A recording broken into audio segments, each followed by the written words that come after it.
Bonjour à tous. Nous sommes ravis de vous retrouver pour une nouvelle session d'actualité économique ivoirienne en compagnie de Saive.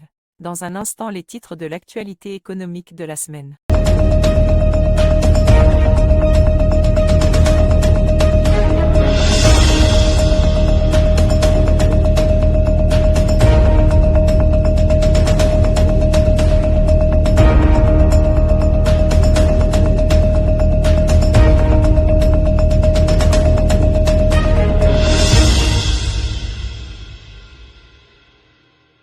Entrepreneuriat numérique, sportif, réseautage, financement, un forum à l'intention des jeunes organisé ce samedi à Abidjan. Source, Fraternité Matin.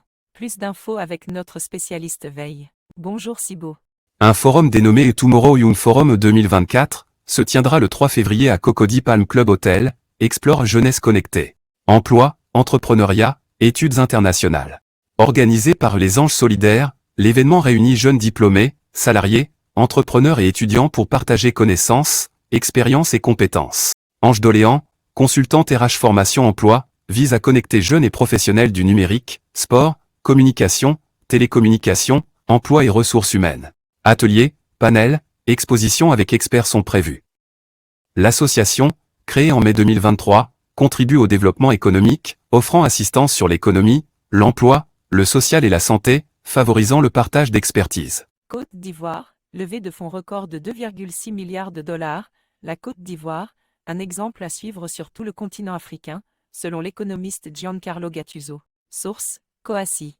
La Côte d'Ivoire réalise une levée de fonds record de 2,6 milliards de dollars pour des eurobonds de 9 à 13 ans, avec des taux d'intérêt de 6,30% et 6,85%.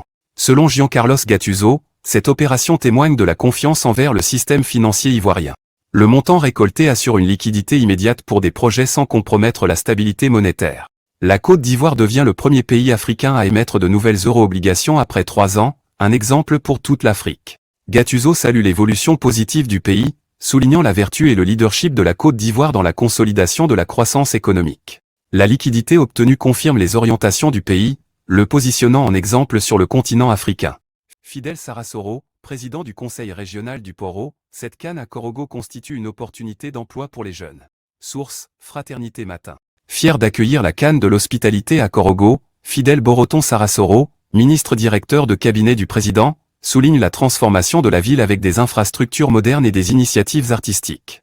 En tant que président du conseil régional, sa contribution s'est concentrée sur l'embellissement de la ville avec des fresques représentant l'art.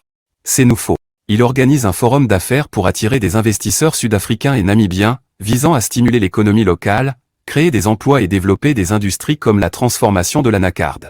Il exprime l'espoir que la canne contribuera à établir Korogo comme un pôle commercial attractif après l'événement. Yopougon. 4 nouveaux marchés bientôt dans la commune. Source, Fraternité Matin. Le maire de Yopougon, Adama Bictogo, accélère l'amélioration des conditions de vie en annonçant la construction de 4 nouveaux marchés. Lubafrique, Port-Bouet 2, nouveau quartier et Niangon Sud. Ces projets sont qualifiés de réalisations majeures pour la transformation de Yopougon, la plus grande commune de Côte d'Ivoire et d'Afrique de l'Ouest francophone.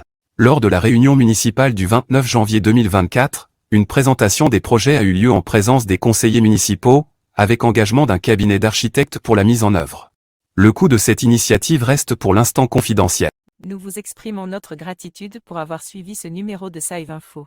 Attendez-vous à de prochaines informations économiques ivoiriennes. Restez connectés sur l'ensemble de notre plateforme, y compris Saive Social, Saive Portail, Saive TV, Saive Paper, Saive Data et Saive Mobile.